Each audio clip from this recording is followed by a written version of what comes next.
Good morning, fellow torture poets. We're back to our Northern American Literature podcast. Today, we will be discussing the differences between realism and naturalism and the different authors and their work. But first, let's give a big shout out to one of our main sponsors, Callen, which were very kind to let us borrow space to record this episode. It's also very important to remember to drink water as the temperatures are rising in the city. Don't be fooled by the nice mornings we're having this week. Alright, now that we are finished with our English exam and we are ready to dive into summer break, let's begin. Alright, so first, starting with naturalism, one of the main authors from this movement is Stephen Crane. Born in 1871, died in the 1900s. He was an American writer and journalist. He wrote during a time when science, such as Darwin's theories, influenced literature. He also believed that humans were often powerless against nature and fate. A selected work from him is The Open Boat, and it was based on his real experience surviving a shipwreck. It is a short story that follows four men stranded at sea in a small boat. These men struggle against the ocean and try to survive with little control over what happens to them. And well, the naturalist features from this selected work are that man versus nature.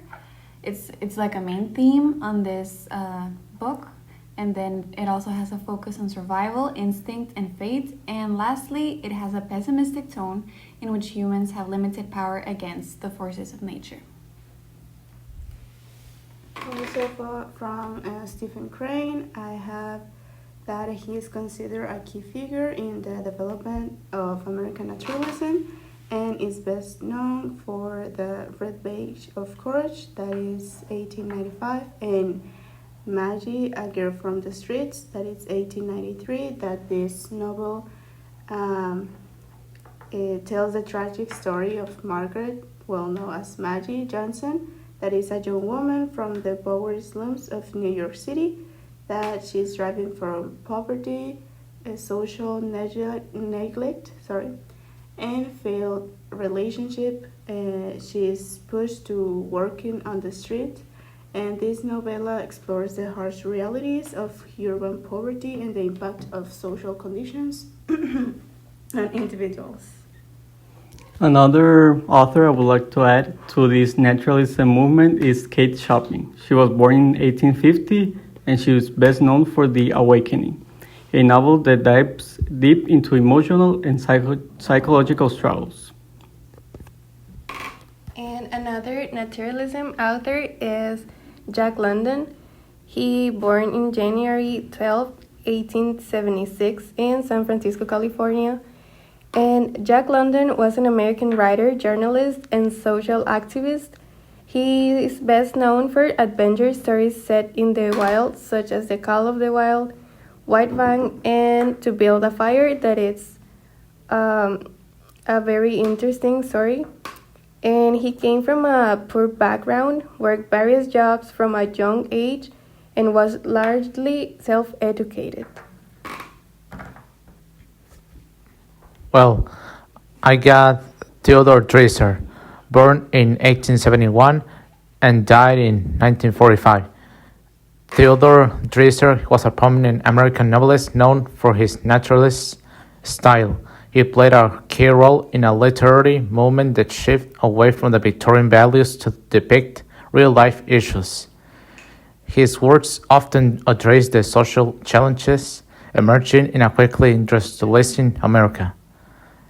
In his historical context, he was an important American writer and journalist who lived during a time of major social and economic change in the U.S. Born in 1871, he experienced rapid and industrial growth and city development after the Civil War, and in his life and writings showed the various challenges and social issues that came with these changes. One of his selected works is Sister Carrie. It's about Carrie Meaver, a young woman who moves from her small town to Chicago in search for a better life. She uses her looks and charm to rise in society, starting with relationships with men and later pursuing a career in acting. The book examines themes of ambition, the American dream, and how society impacts individuals. The novel Sister Carrie by Theodore Dreiser shows naturalism with its objective style, focus on environment and portrayal of human behavior as instinctual rather than based on free choice.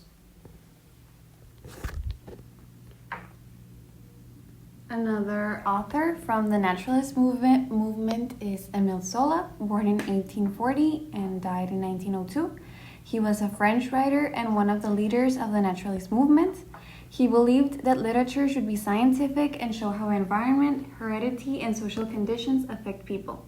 His selected work is Germinal, and this novel tells the story of a young miner who works in horrible conditions in a French coal mine. He tries to organize a workers' strike, and this story shows the harsh realities of working class life. And well, of course, the naturalist features are harsh, detailed depiction of poverty and labor, the influence of heredity and environment, and it also shows how social forces control individuals. Now let's step into the realism movement, where I brought Henry James. A different literary approach, James' appeal of realism focusing on subtitles, human relationship, and moral dilemmas. One of his most important works is Daisy Miller, or The Portrait of a Lady. He's less concerned with big dramatic events or more interested in how characters perceive and interpret the world around them. His language can be dense, sure, but this is because he likes to drill a nonsense through motivation. Adding to that, the realist features from Daisy Miller are the emphasis on character development and psychology, everyday events and moral dilemmas, and the realistic settings in Europe and detailed descriptions of these environments. Okay, so another author is Mark Twain. His real name is Samuel, and he was born in November 30 in 1835 in Florida, and was an American writer, humorist, and public speaker, and some of the greatest figures in American literature.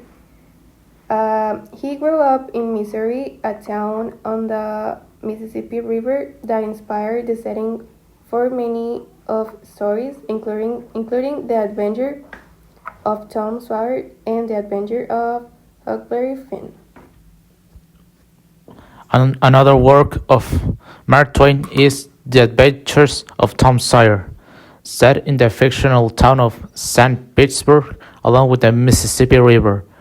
It follows the mischievous exploits of young Tom Sawyer as he navigates childhood adventures and moral dilemmas in the 1840s American South. The Adventures of Tom Sawyer is best classified as a work of realism. It depicts everyday life in a small town with accuracy and detail, focusing on the lives of average people and their interactions.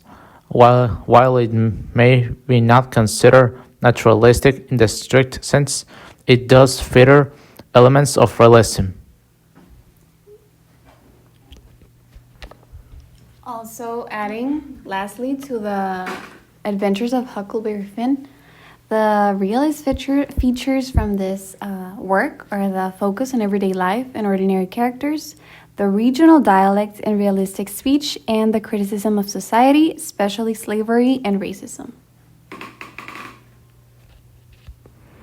And also talking about this novel that was published in 1884 in the U.S. When slavery was still legal in the pre-Civil War American South. Okay, another thing to add to Mark Twain is that he used accurate representation of life, that he aimed to portray the real world, including its flaws and complexities, rather than romanticizing it. And he used realistic characters that could be compared to everyday average people in America and presented social issues that those people struggle with. And that's it for today's episode. Thank you for listening, and we'll see you next week. Bye.